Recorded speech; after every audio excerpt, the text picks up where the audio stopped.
Everybody, this is Mystical Ariel, and I'm sorry I'm 1 minute behind, but not really. It was glitching out on me. What do you get? I'm glitching out the system. Like always, you're just glitching it out, but at least we're on and we're good to go. So that's what really matters. How has everybody been doing? Hopefully, you guys are doing great.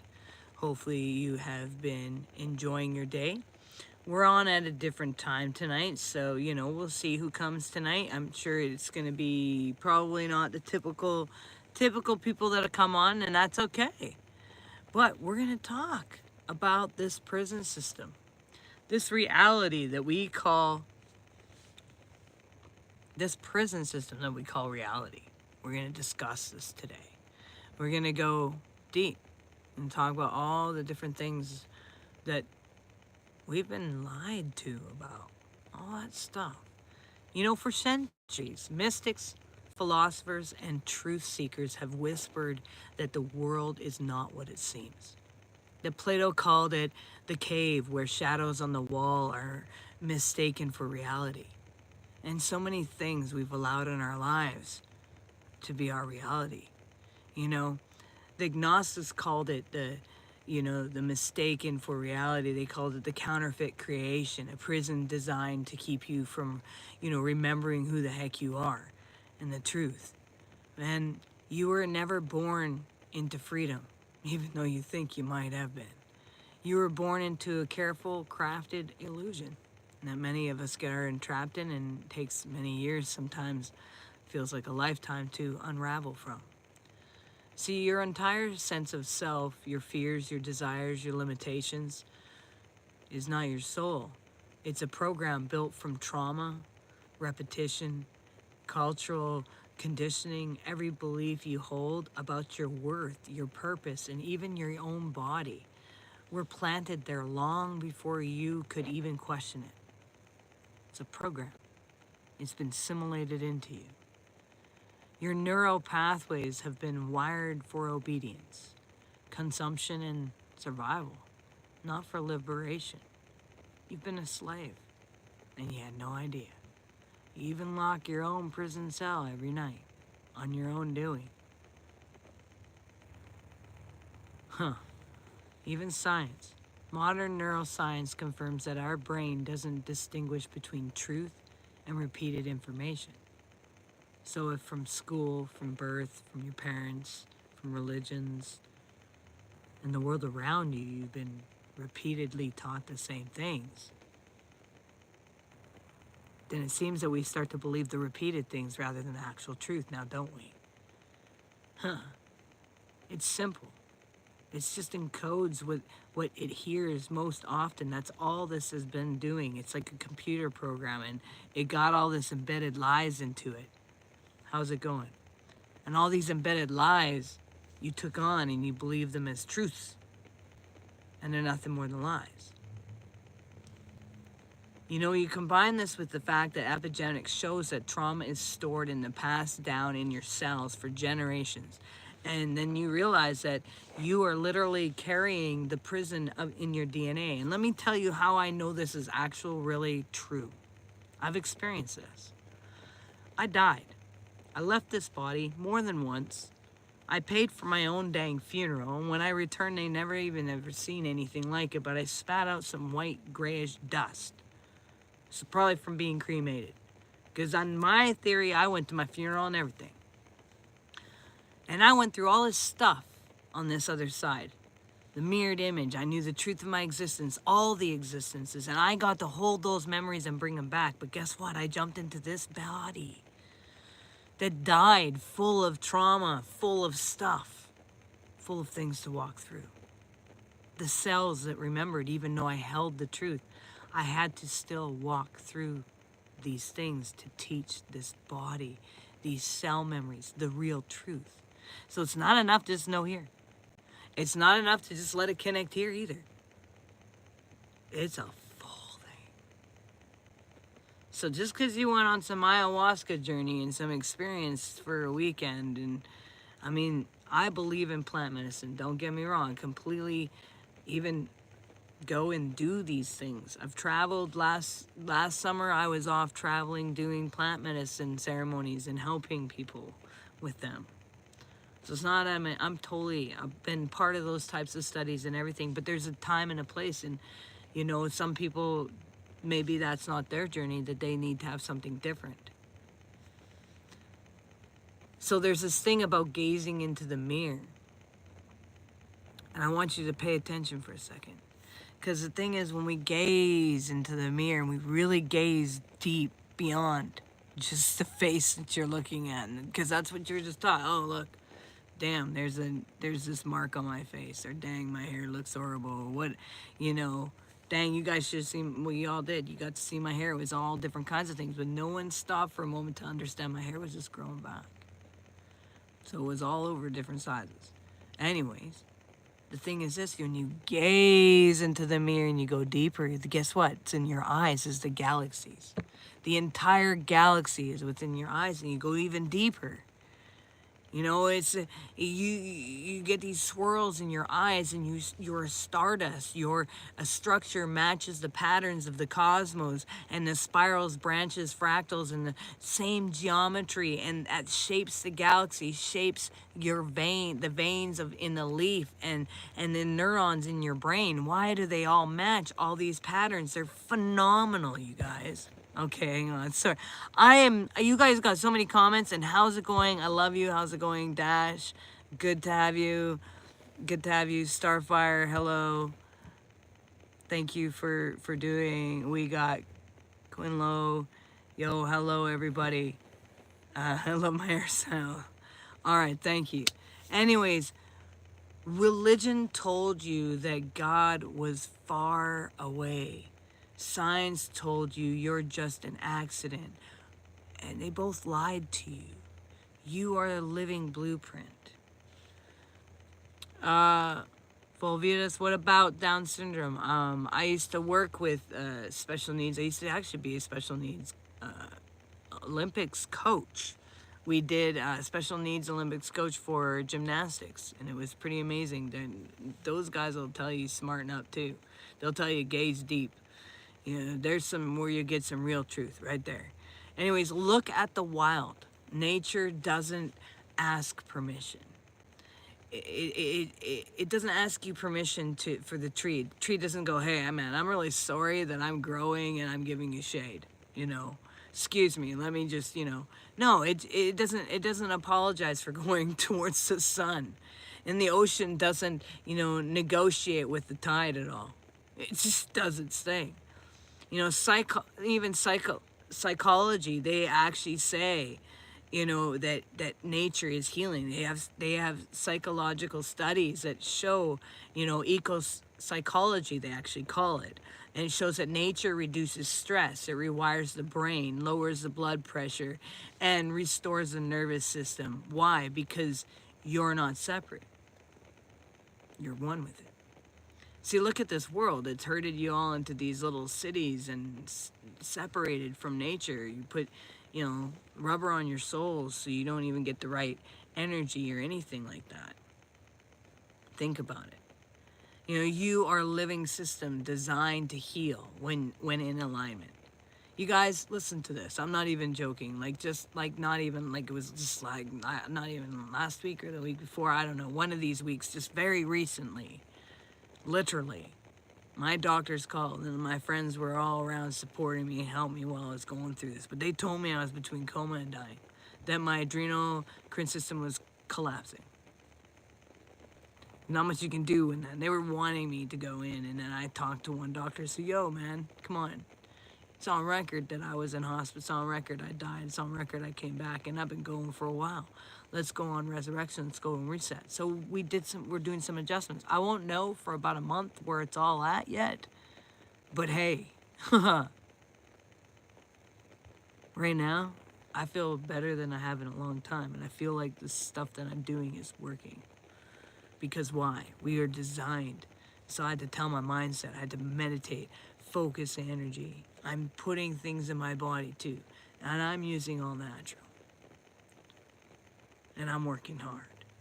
And I have days where, yeah, I'm tired and I nap a bit, but I do what I need to do. But there's things that are restoring. I'm not even on oxygen, and I was on oxygen. Friends of mine that were there saw me gray. So things shift. And swirl like vortex. You know, technology could have even liberated us, by the way, guys, because back in the day, even Nikola Tesla had created and seen so many things that had created so many shifts. And what happened was we weren't ready for it, or we've used it and abused it. But the thing is, the technology we have right now, it tracks you, it sells your attention, it rewires your dopamine. The truth is we are technically behind in technology when it really comes down to it. Civilization before us had healing technologies, sound frequencies and energy knowledge that could regenerate the entire body and expand the consciousness. And we're so far away from, we've divided and separated as people. This has been buried because a free and healthy human is an uncontrollable one. They don't want that. They definitely don't know. No survivor, by the way, I want to tell you something. We've created all these external, outside of ourselves, gods and religions and belief systems and everything. But the entire time, it's been an internal journey. The Savior is not coming to free you. You've got the key to free you. No government will grant you liberty. No religions will give you the whole truth. And the key has always been inside of you. To get out of this prison system, it's been right there. It's been in the awareness. It's in your willingness to question, in your courage to remember. And your liberation begins when you stop identifying as your job, your health, your education, your bank account, or even your body, or your titles. Dust in the wind, man. Your real work is to strip away every single layer of the programming until all that remains is the complete truth. That you're not even affected by the lies that are spoken. Like me. Dude, when I got I can't speak all. When I got spoken to, my doctor said those things, I laughed at first. But then I started feeling like the symptoms, and then I kind of got scared, and then I was needing oxygen for a bit, and then I kind of got gray, and then there was all these things. When I let go, when I remembered that I am a spark of the divine, and I am none of these things that they say. And then I began to research, what does this body need to actually reset? And I put these things into my body, and I began to focus my meditations on resetting. And one morning I wake up, and even the union of my community, of my family, in the energy and the realms, put their time together and shifted energy. And I woke up breathing full.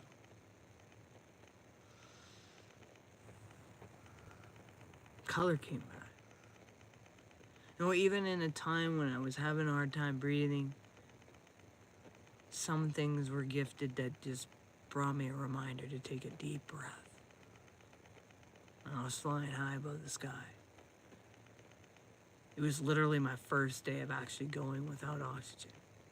And I was flying high above the sky. Seriously. Talk about getting fresh breath, fresh air. And the people who took me had no idea. No idea the days before they said, hey, let's take you up. And I got told my body was collapsed.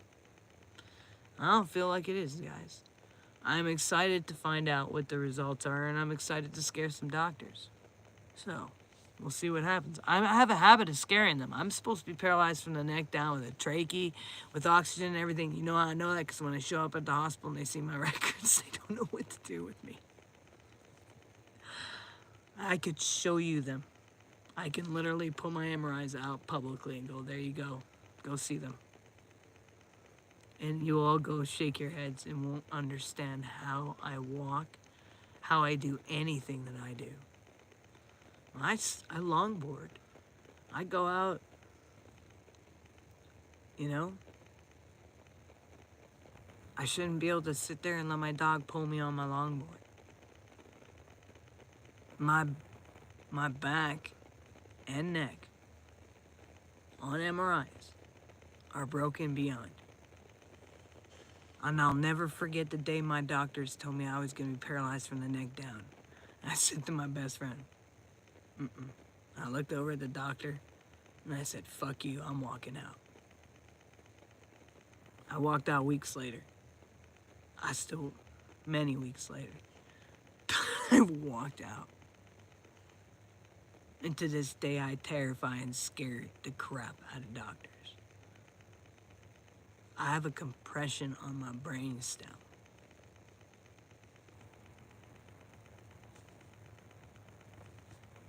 But I was determined. I believed it. And I let my body receive that belief.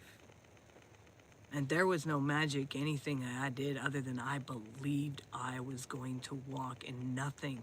Because I said, this is what I said to my doctor, 2 top options. I walk out or I don't walk out ever, period. And I had a friend who was willing to help where I was in the country in Canada where I could do that. No problem. Could say, nope, I'm out. And they would assist it. That's where I was when that all happened. I was in that country when it happened. I wasn't even in my country.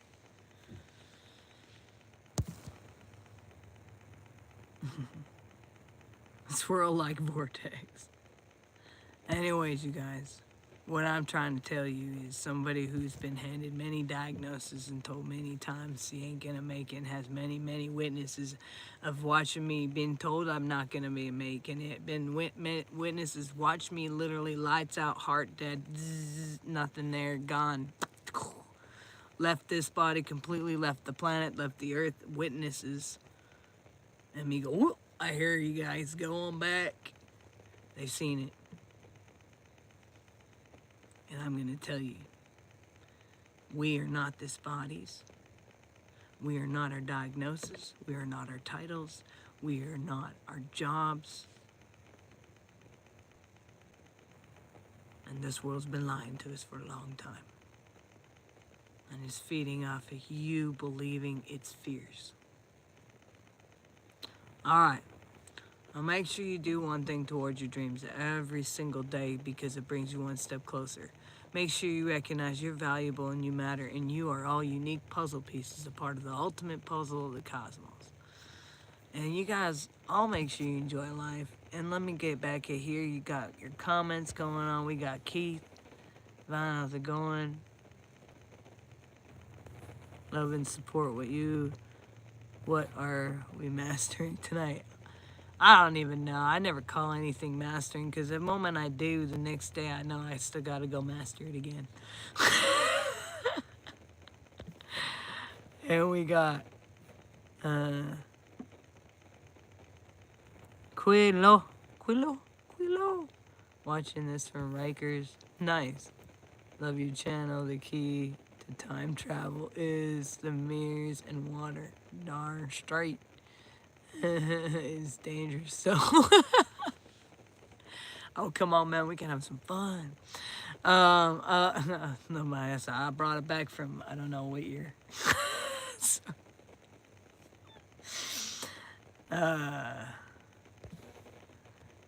oh, you got Down syndrome? No way, man. That's awesome. You know how to tell the truth. You see the world exactly for what it is. Were you ever in any of the, did you do any sports? Did you do any, were you on any teams? If you're still watching, some of the best words I've ever gotten in, like, I mean psychic words. This one psychic word, this one word I got from this chick. She was Down syndrome, and she was the most dead on it I ever had. I light up. I loved it. I loved. I loved working with my. I loved working with my Down syndrome community. You guys are just awesome. If you're still watching, I hope you are. It's so cool. Well, I think I just like, damn. I'm sorry, guys. I'm not trying to be mean or anything to the rest of you, but I think I just had like the best guest I could have ever had on here. There's some truth tellers right there. No, seriously, you want to laugh really hard? You want to get good jokes? When I never laughed so hard ever in my life other than when I was working as a coach for gymnastics for the Special Olympics. Oh my God. You know, the things that we got in trouble for saying, they would call me. Goodness gracious. Some of the best times. Oh my goodness. So my stepsister, she was special needs. And they needed a coach. And so I just decided that I did gymnastics. I did years of gymnastics, so it was easy for me to go be their coach. So I did it. And it was the best thing I ever did. Best time of my life as a teenager, to be honest. Oh my goodness. And they were so talented. Oh my goodness, were they ever talented. So talented. Anyways, you guys, peace and love. We'll see you next time. Yo, Jen, how's it going?